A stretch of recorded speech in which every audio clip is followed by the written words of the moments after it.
அண்மை காலம் வரை சுற்றியுள்ள பல கிராமங்களுக்கு பயிர்ச்செய்கைக்காக இந்த கிணற்றிலிருந்து தான் தண்ணீர் வழங்கப்பட்டிருக்கின்றது.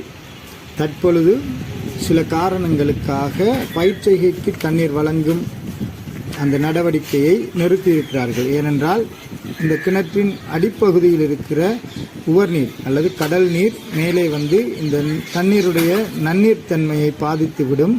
அதே நேரம் கீழே கிணற்றுக்கு அடியில் உடைவுகளை ஏற்படுத்துவதற்கான வாய்ப்பு இருக்கிறது, அதிகமான தண்ணீரை வெளியிலே எடுப்பதனால் என்று சொல்லி அதை தற்பொழுது நிறுத்தி இருக்கிறார்கள்.